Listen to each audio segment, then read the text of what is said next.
Hello, Latif, and thanks for coming on the show today. Basically, I wanted to ask you a few questions so the people can get to know you a little better. How was your life growing up? Well, my life was growing up, it was adventurous. It was a decent journey.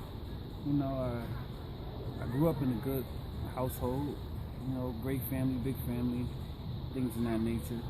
I made a lot of unorthodox decisions. And why is that, you think? Well, you know, like I escaped the childhood and grew into a manhood at a very young age, and I made choices to steal cars, sell drugs, make money, provide for myself. And was it just the thrill of doing it, or what made you? It was a great thrill, and it was a great experience learning how to provide and step up to a plate as being a man, for not having a father, not being there, and having a grandfather and uncles and stuff that was there, brothers and sisters not getting things the way how I wanted them, or last getting them, and just providing for myself and doing things for myself in that nature. It led me to make certain choices with worldly things. Okay. Now, with you stealing cars, did you ever get caught in a stolen car? I never got caught stealing cars.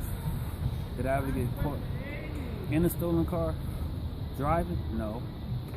But I learned how to drive at a very young age, like 9 years old. I used to drive in grammar school and all different types of things and around my areas. I never had a license a day in my life, but I can drive very well and fix cars and maintain them. So you have a lot of talents. Are you putting any of them to use? Well, I went to school for a lot of different things. Culinary arts, landscaping, maintenance, plumbing, etc. As far as stealing cars, I learned how to fix on cars, so I know how to maintain a vehicle. As far as that, I switched my life from trying to sell drugs and started cleaning in my community, changed my name to the maintenance man, doing yards, landscaping, construction. And what encouraged you to want to make your community cleaner? What was your motivation? Well, you know, everything in life revolves around houses, landscaping. Even your life needs to be landscaped. Relationships need to be landscaped. So I kind of took the title of the maintenance man and maintaining people, places, and things at the same time, because people, places, and things are major things that revolve around in the real world. Does this occupy your time from keeping you out of trouble? Is that another reason why you do it, or you more so do it because you enjoy cleaning? It occupies my time. I really love it. It's like a sport. It's a life skill. It's something that's needed in life. I love doing it. I enjoy doing it. I don't care about doing it. It helps me stay out of trouble, away from a lot of negativity, ignorant people, places, and things. And it shows my creativity and my art when I do these things with landscaping and things of that nature. And when it comes to the music field too, because I do music and write also. Okay. Question. I realize that people question your actions or your personality. What is it that you want to tell people that, you know, they don't quite understand about you, so they could kind of have a better understanding of who Latif is? A lot of people, they go by things because they may know me, or they think they know me very well, or judge me very well from the use of PCP that I chose to use as a crutch for things that I go through in life. And they consider me to be crazy, silly, whatever. But a lot of people who know me or know of me really don't know me and know a thing about me. And it's like my life is like a testimony. It's on stage. Like, people see things, they talk about things, they gossip about things that they really don't know of. So when you hear my name or people speak of things when it comes to me, there's nothing that they really could say. They will say negative things or unnecessary things that only they feel, or only that they think that they know, in that nature. So who is Latif? Can you tell the people, for the people that don't know you and they assume and they gossip, can you let them know who you are today? Not who you used to be, but who you are today. Well, it's what you determine.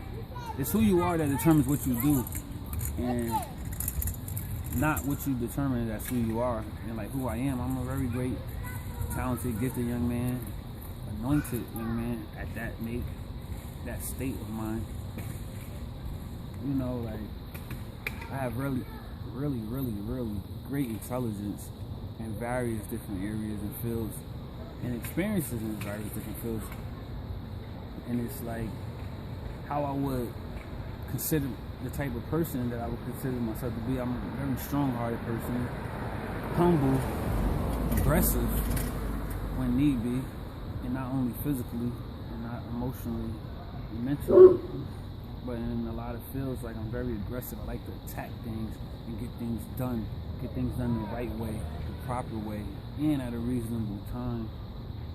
You know, I love to do music. I love to cook. I love to write. I love to help people. I love to share things. I love to build on things, build foundations.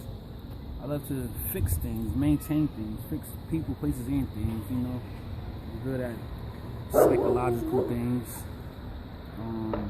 emotional things, communication, and you know, just dealing with people on a hands-on basis, a relation basis, because you know everything in life deals around and revolves around relationships.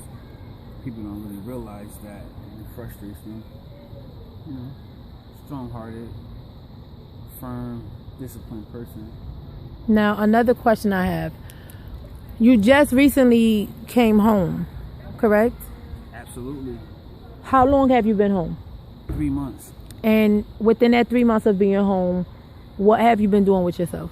Well, I've been back into the music field, the landscaping field, working at Checkers, applying myself in any field possible, like learn anything and grow past anything, trying to get my license back right so I can pull out with a nice pickup truck and put maintenance on it.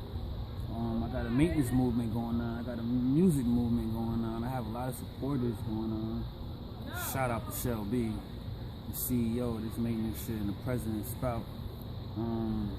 Is it a challenge, basically trying to do things the right way and not, you know, turning back to drugs? It's a great challenge, and I did have my faults and my little turns on the fork in the road. And I love challenges, and it's like the challenges I'm going through right now is just basically like getting out of the delusional world of living a lifestyle in the streets. What's up, big guy? Of living in the streets and thinking like the drug game is everything, and the manipulation that I did fall into as a youngster. And I'm breaking out of that field and entering a whole nother world and trying to show kids, people, places, and things that it is life out here. The world is bigger than your local corner, your local block, or a local event that people are really blinded by. You know, I traveled a little bit since I've been home.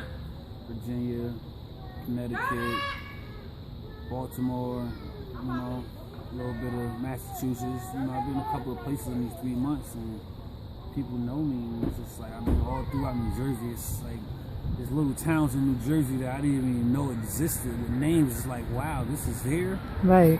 So, you know, I've been exploring. That's the best word I can use. And exploring is a great thing when you're really trying to get somewhere and go somewhere and not be stagnant to your society. Because it's not where you're at. It's like what you do with where you're at. Right. Another question. Do you blame anybody for your actions throughout your life? You know, like, I kind of been a very understanding guy my whole life. And I never blamed my mom, my pops, or nothing for choices and things that they did with me growing up. I always blamed myself because I always knew right from wrong. And it's like you can be your worst enemy and stand in your own way. So a message to people: you can never blame nobody for things that revolve around your life. You always have to accept things and take full responsibility of the things that happen to you. Regardless of what, you have to be understanding if you grow up in a single parent home and the father not being there, or part-time this and part-time that. You have to be understanding and know that life does exist in reality. It is really real, and you still have to face these challenges in order to make something out of you, and the talent and the potential and the gifts that you have to unwrap that God has given you. And I never stood and stuck in that. I'm about to go try it. In that basic feel or form, trying to blame others for how I grew up or the choices that I made, being in jail and being here and being there. I always just took things as what it was worth and try to do the best of my ability to learn from them. Okay, well, you know what? That's the first half of the show, and I thank you for coming on the show and elaborating on your life so people could get a better understanding of who you are instead of judging you and assuming. You want to end it with a word of advice to people? Well, my word of advice to people is don't listen to music and let it confuse you. Don't listen to people and let them confuse you. Sometimes you have to listen to your heart. Listen to yourself. Know what's right. Know what's best for you. Know what you're good at and what you're capable of doing. Strive for things that if you have a good gift in cooking, singing, dancing, or whatever, you really have to go through these processes. You know what I'm saying? Sometimes, like in life, like you go through things to get prepared for them, so you can apply yourself in that nature to make things work for you. You got to do the things you love and love the things that you do, and it will really work for you. And if you don't do the things that work for you, it'll never work. So you got to really use what you're good at. And if you're not good at something or you don't know what you want to do, figure it out, or just try a couple of things and something to come to you or come to mind. Thank you.